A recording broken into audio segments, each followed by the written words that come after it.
Hi, welcome back to Heels in Business. Now, following on my 10 tips from moving from the UK to the USA, I thought I would do this video around some more specifics when you're actually close to moving to the USA. So we have finally got there, and this video is going to be focused on 10 things to remember when moving to the USA when you're almost there. Now, these 10 tips are really centered around the things that you need to organize and prepare when you're finally about to move. And you'll notice there is a theme. It's heavily around finances. And this is something I really didn't truly appreciate, just how complicated it can get when you're moving from one country to another. Now, the first thing that you really need to think about is your UK bank account. Now, it really does depend on your particular situation. In our case, we are receiving a rental income. We have mortgages to pay as well, so we really do need to keep our UK bank account. Even if you are not in that position, it is highly recommended to keep your UK bank accounts, just because if you ever do come back, it can be really hard to get those bank accounts open again. So definitely do keep a UK bank account open, even if you think you don't need one. Now, if you do, the next thing is really thinking about the UK banks that will allow you a US address. Now, this is something that not all banks allow. In our case, we have gone for First Direct. I already bank with them, so it was a simple choice in that respect. Other bank accounts, as far as we are aware, are nationwide, HSBC. I believe Barclays and NatWest also allow you to do it, but please just check with your banks. The other thing to think about, and what was really important to us, is how easy it is to do digital banking. We don't really want to rely on having to call a banker up or going into a branch. And this is where First Direct was really number one in that sense for me. So definitely think about ease of banking from being abroad. Number two, transferring your UK pounds to the USA. This is something you will need to think about, especially if you're getting a rental income and there's monies that you will need to transfer to the USA. Now, initially, I almost made the mistake of opening a HSBC bank account because they claim that free international bank transfers, and that was actually what we had planned to do. After looking into this, we actually found out that TransferWise was highly recommended. Go on the forums, you will see lots of people recommending the use of TransferWise. They do very favorable rates. The other thing that you can do also is when you get to that point where you do need to transfer lump sums of money over to the US dollar, just have a look online to see which companies are offering the best rates, because it can depend on the amount that you're transferring, and different companies have different offers as well. Right, so number three, now you need to think about your US bank account. And obviously you've got your UK bank sorted, you know how you're going to transfer funds, but then you obviously need to receive it in a US bank account. And presumably you're working in the US now, like myself, so you need a US bank account. Now, as far as I'm aware, and this is what I've certainly been told by my relocation consultant, you need to be in the US with a US address before you can open a US bank account. So in my case, I have booked an appointment at Wells Fargo. It's not necessarily a bank that I would have picked, but it was the one that was recommended to me as being one of the easiest to open a bank account when you're new in the US. I already have an appointment with them for when I arrive. And the one thing that they have requested is proof of my US address. Now, we are in temporary accommodation for 45 days, so I've just made sure to get proof that I have a rental agreement for that time, and that will be my address, and that's what I'm taking to Wells Fargo when I get there. The other thing that I have been recommended is have a look at what banks are in the area where you're going to live. And this is a different concept to what I'm personally used to in the UK. Now here, I wouldn't necessarily go down my high street and look for what branches are available to me. I've used First Direct for many years. It's a digital bank. I've also started using Starling in the last few months. So I'm very much somebody that does everything online. Certainly would prefer not to go to a branch if I had the choice.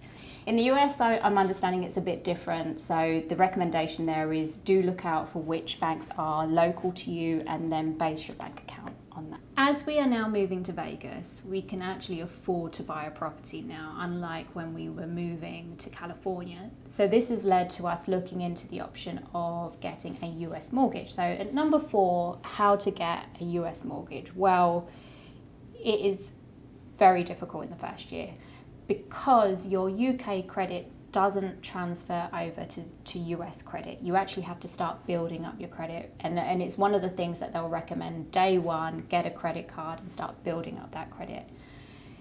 There are caveats to this in the sense of we did actually find that through HSBC, as they are an international bank and have branches in the US, that we could start the application with them through the UK and they would use our UK credit in order for us to get a mortgage through them.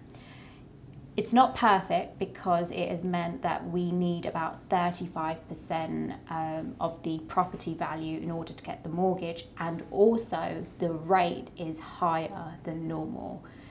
So at the moment, although we have been pre-qualified on this mortgage and we have managed to get it, we are just weighing up on balance whether that's the right mortgage that we want, or whether it is actually better just to wait the year, build up credit and go with another US bank.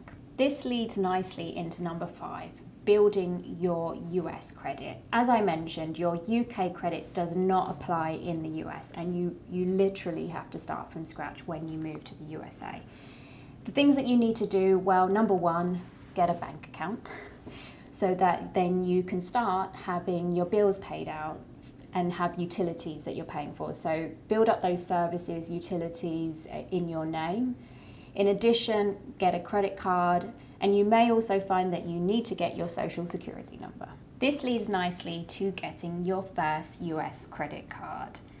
I was personally told that Wells Fargo, as well as being easy to initially set up your bank account, that they would offer a credit card as well. Last week I was told that getting a credit card through them was not an option. That's fine. From my understanding, I've looked into other options, and there is a service called Nova Credit, and Nova Credit can use your UK credit score, and this is the only time that you can use your UK credit score. They will take that and form an international credit report for you, which will allow you to transfer this and use it to apply for certain loans and credit cards. So in the US, well, for the US, if you go onto Nova Credit, you can select that you're coming from the UK, going to the US, and it will give you a selection of credit cards that you should be able to apply for. You click on those links and it will take you to to the web pages where you can apply. You will find, and I'm fairly certain of this, that all the credit cards through Nova Credit for the USA are an Amex card. And it's really easy. You go on there and it has an option that says that you do not have a US credit score yet. You just select that option and you can apply for the credit card. I have only just started it. I haven't gone through the whole process yet because I'm not in the US yet. But when I am, I will have a US address and details, and then I will tell you how that goes. Right, so you have your UK bank account, you know how you're going to transfer your money from the UK to the US, you have your US bank account sorted, you're fairly sure on how you're going to create or accumulate your credit, and how you would get a mortgage as well in the first year. The next thing to really think about, and it's quite an important one at number 7, is your US tax liability. Now, in the first year, this is dependent on how many days you spend in the year in the US, and it's 183 days to qualify as a US tax resident. And the important thing here is just to understand what that means for you dependent on your situation. Now you have your tax liability down, or hopefully. At number 8, I recommend understanding your investment tax implications, and this is really important and something we personally didn't appreciate until about a month ago. We didn't really look into this last year because we weren't really close to moving, but this year we did. We kind of investigated, and actually I found this out through looking on the forums and heard lots of concerns and worries and tax bills from people that have been caught out by this. So my recommendation here is if you have stocks and shares in anything like bonds, ETF, mutual funds, and they're not held in the US. So in my case, I had ETFs in UK holdings. Please do check the implications of those, because you may be liable for PFICS or special tax implications on them. So just check and make sure you understand how much money you may need to pay on those investments. I personally recommend getting an accountant and talking it through, because it can be really confusing. Fortunately for me, I had Deloitte as my accountants that I could do a tax briefing with. So I literally walked them through and talked through what I have, and they gave me advice. And at number 9, and this is a non-financial one, is moving your belongings from the UK. It's completely up to you on your situation. In our case, we decided to move our household items over to the US so that we didn't have to rebuy beds, furniture, etc. when we get to the US. The main thing around this is obviously that if you're shipping your things over, it can take a good 2 months for your things to arrive in the US. And with that means you need to really time everything, the day that they're coming to do your packing to the point when it arrives in the US. And in between, you need to think about your temporary accommodation. Now, I know some people that decide to stay in the UK a bit longer, which means they get to the US closer to when their sea shipment arrives. In our case, we are leaving a couple of days after the pack and load is done. We will go into temporary accommodation for 45 days on the assumption that our sea should arrive. If it doesn't, we will just extend that temporary accommodation until our sea shipment arrives. What else am I going to say on this?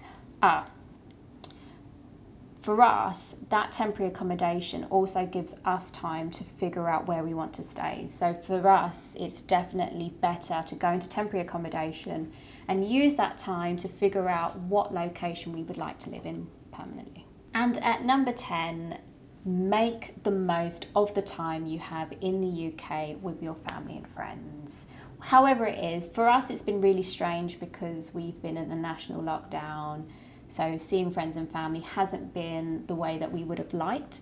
But however it is, whether it's meeting for a walk, having Zoom calls, really do make the most of the time that you have. So there you have it, the 10 things to remember when you are that close to moving to the USA. I personally can't believe I am almost there. Please do let me know if you found this video helpful by hitting that like button and subscribing. And also comment below, have I missed something? Is there more you would like to know? And yeah, thank you for watching.